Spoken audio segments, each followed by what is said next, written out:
Hi guys, welcome to our YouTube channel technical aviator. आज हम discuss करेंगे how to become an AME, मतलब aircraft maintenance engineer कैसे बनते हैं, उसके लिए एलिजिबिलिटी क्राइटेरिया क्या है, फिर उसके बाद एडमिशन प्रोसेस क्या है, कैटेगरीज क्या है, ड्यूरेशन कोर्स का क्या है और उसके बाद जॉब अपॉर्चुनिटीज क्या है। तो अब एयरक्राफ्ट मेंटेनेंस इंजीनियरिंग करने के लिए एलिजिबिलिटी क्राइटेरिया क्या है। तो सबसे पहले आपका 10+2 पास होना चाहिए PCM, physics chemistry and mathematics से। अब वापस मैं बताता हूँ कि सिर्फ और सिर्फ आप पास होने चाहिए, कोई भी परसेंटेज की रिक्वायरमेंट अकॉर्डिंग टू गवर्नमेंट नहीं है, ठीक है। या फिर आपका डिप्लोमा पास होना चाहिए इन इंजीनियरिंग ब्रांच। सो कौन से एरोनॉटिकल, इलेक्ट्रिकल, इलेक्ट्रॉनिक्स, इनमें से आपका डिप्लोमा पास होना चाहिए। अब एडमिशन प्रोसेस क्या है, ये तो हो गई एलिजिबिलिटी। एडमिशन लेने के लिए आपको क्या करना पड़ेगा, कॉलेज में जाना पड़ेगा। कौन से कॉलेजेस में, एयरक्राफ्ट मेंटेनेंस इंजीनियरिंग कोर्स जो कॉलेज प्रोवाइड करते हैं उन कॉलेजेस में जाना पड़ेगा।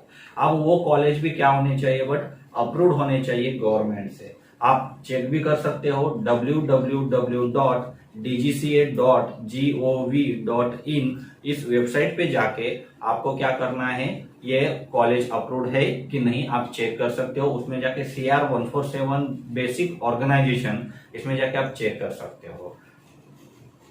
उसके बाद आपने चेक किया कि कॉलेज अप्रूव्ड है कि नहीं, उसके बाद आप कॉलेज में गए और आप डायरेक्टली एडमिशन ले सकते हो कॉलेजेस में, ठीक है। और इसके बाद या फिर आप AMECET, एक अलग प्लेटफॉर्म है, उसके थ्रू भी जाके आप क्या कर सकते हो, कॉलेज में एडमिशन ले सकते हो। आप एयरक्राफ्ट मेंटेनेंस इंजीनियरिंग, वहां पे आप कॉलेज में गए, एडमिशन लिया। एडमिशन लेते समय आपको दो कैटेगरीज होंगी वहां पे, एक होगी मैकेनिकल एंड दूसरी होगी एवियोनिक्स। मैकेनिकल में क्या होगा, मैकेनिकल में सिर्फ एयरफ्रेम एंड इंजन, मतलब engine, instrument, radio navigation, electrical equipment छोड़ के बाकी जितना भी है वो एयरफ्रेम एंड दूसरा इंजन, ये सब इंक्लूड होता है मैकेनिकल कैटेगरी में। और दूसरा होता है electrical system, instrumentation system and radio navigation system, ये जो है ये इंक्लूड होता है एवियोनिक्स कैटेगरी में। तो आप जब कॉलेज में जाएंगे तो आपको बोला जाएगा कि B1 category and B2 category.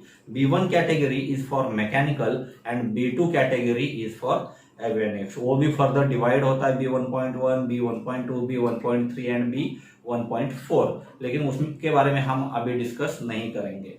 तो B1 category and B2 means mechanical category and avionics category, ये दोनों कैटेगरी में आप एडमिशन ले सकते हो। अब इस कोर्स का ड्यूरेशन क्या है, जो एयरक्राफ्ट मेंटेनेंस इंजीनियरिंग है, इस कोर्स का ड्यूरेशन 2 साल है, आगे जाके 3 साल का भी हो सकता है। अभी 2 साल का ड्यूरेशन है और बहुत सारे कॉलेजेस, अगर सिर्फ और सिर्फ आप एयरक्राफ्ट मेंटेनेंस इंजीनियरिंग करते हो तो ये 2 साल का कोर्स है। और अगर आप एयरक्राफ्ट मेंटेनेंस इंजीनियरिंग के साथ में अगर कोई डिग्री करते हो, बहुत सारे कॉलेजेस क्या है, इसमें आपको BSc इन एयरक्राफ्ट मेंटेनेंस या फिर BSc इन एविएशन देते हैं, दैट इज डिग्री। और सिर्फ AME करते हो so that is certification course. तो एयरक्राफ्ट मेंटेनेंस इंजीनियरिंग ये एक सर्टिफिकेशन कोर्स है और इसके साथ अगर आप डिग्री करते हो तो आपका ये कोर्स हो जाएगा 3 साल का मीन्स। लेकिन आप अगर डिग्री करते हो तो आपके पास एडवांटेजेस रहेगा। इसके लिए आपको कुछ नहीं करना है, आपका सिलेबस एक जैसा होता है, आपको यूनिवर्सिटी से डिग्री भी मिल जाएगी। सिर्फ और सिर्फ आपको एग्जाम 2 देने पड़ेंगे। एक आपको एयरक्राफ्ट मेंटेनेंस इंजीनियरिंग DGCA का एग्जाम देना पड़ेगा और BSc के लिए आपको एग्जाम देना पड़ेगा यूनिवर्सिटी का। तो अगर आप AME प्लस BSc करते हो तो ये कोर्स हो जाएगा 3 साल का। और मैं पर्सनली आपको रिकमेंड करूंगा कि अगर आप डिग्री साथ में करते हो तो अच्छा है, आप फर्दर एजुकेशन के लिए जाते हो या कोई गवर्नमेंट एग्जाम के लिए जाते हो तो भी आप जा सकते हो। इस ड्यूरिंग दिस कोर्स आपको क्या है कि ये जो कोर्स है ये 2400 आवर्स का कोर्स है एयरक्राफ्ट मेंटेनेंस इंजीनियरिंग। इसमें इन हाउस प्रैक्टिकल भी होता है और इसमें जितना इन हाउस प्रैक्टिकल होता है उसका 30% प्रैक्टिकल आपका कहाँ पे होगा, लाइव वर्किंग इन्वायरमेंट, मतलब एयरपोर्ट पे होगा। जो लाइव एयरक्राफ्ट है, फ्लाइंग एयरक्राफ्ट है, उस पे आपका क्या होगा, प्रैक्टिकल होगा। ये तो हो गया आपका कोर्स का ड्यूरेशन। अब कोर्स करने के बाद आपको क्या करना है, कोर्स आपका कंप्लीट हो गया, उसके बाद में आपने क्या किया कि आपके पास अभी कोर्स एकदम से कंप्लीट हो गया, फिर आपको जॉब के लिए जाना है। तो जॉब कहाँ कहाँ मिलती है, ठीक है। लेकिन इनिशियल बेसिस पे कहीं पे भी आपको जॉब नहीं मिलेगी। स्टार्टिंग में आपको क्या करना होगा, ट्रेनिंग पे जाना होगा। ट्रेनिंग पे जाना होगा, उसके बाद में आपको आपके पेपर जो डीजीसीए के मॉड्यूल्स कहते हैं उसे वो पास करने होंगे और उसके बाद आप जॉब पे लग सकते हो। अगर एयरक्राफ्ट मेंटेनेंस इंजीनियरिंग करने के बाद कहाँ कहाँ जॉब लग सकती है, एक एयरलाइंस में जॉब लग सकती है।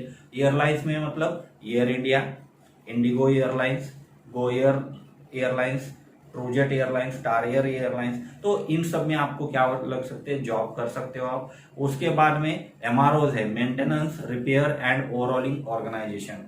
फॉर एग्जांपल इंदमार एविएशन है, एयरवर्क्स प्राइवेट लिमिटेड है। तो ये क्या है, इनका खुद का एयरक्राफ्ट नहीं है, लेकिन ये दूसरों के एयरक्राफ्ट का मेंटेनेंस कैरी आउट करते हैं। तो इन कंपनीज में भी आप जॉब कर सकते हो। उसके बाद में आप जॉब कर सकते हो टेक्निकल पब्लिकेशन ऑर्गेनाइजेशन। मतलब जैसे एयरक्राफ्ट है तो एयरक्राफ्ट के मैनुअल्स होते हैं, उसके अकॉर्डिंग हम वर्क कैरी आउट करते हैं। तो टेक्निकल पब्लिकेशन ऑर्गेनाइजेशंस में भी आप काम कर सकते हो। फॉर एग्जांपल कैपजेमिनी है, स्टूडेक है, फ्लाइडॉक्स है, तो इसमें भी आप क्या कर सकते हो, जॉब कर सकते हो। इसके बाद फ्लाइंग क्लब्स है, बहुत सारे ऐसी ऑर्गेनाइजेशंस है जो पायलट को ट्रेनिंग देती है, दैट इज फ्लाइंग क्लब। ठीक है, तो उसमें भी जो मेंटेनेंस डिवीजन है उसमें भी आप काम कर सकते हो। और उसके बाद जो एयरक्राफ्ट मेंटेनेंस इंजीनियरिंग इंस्टीट्यूट है, CR147 ऑर्गेनाइजेशन है, जिसमें क्या करते हैं, एयरक्राफ्ट मेंटेनेंस इंजीनियरिंग स्टूडेंट को ट्रेनिंग प्रोवाइड करते हैं, वहां पे भी आप जॉब कर सकते हो अगर आपको टीचिंग में इंटरेस्ट है तो। ठीक है, अब ऑब्वियसली इनिशियली आपका इसमें सैलरी पैकेज है या सैलरी जो है वो कभी भी आपकी एकदम हाई नहीं जाएगी। आपका स्टार्टिंग पैकेज 8K से 20K के बीच में आपको सैलरी मिलेगी। और वो आपको जॉब या सैलरी ऑब्वियसली डिपेंड करेगी कि आपके पास डीजीसीए के कितने पेपर पास है, दैट इज डीजीसीए के कितने मॉड्यूल पास है, आपके पास कितना एक्सपीरियंस है और आपके पास क्या नॉलेज है। कोई भी आप कहीं पे भी जॉब करने जाओगे तो ये तीनों चीजें बहुत इंपॉर्टेंट है। सो गाइज, अगर ये वीडियो आपको पसंद आया तो लाइक करना, शेयर करना एंड सब्सक्राइब करना। Thank you very much.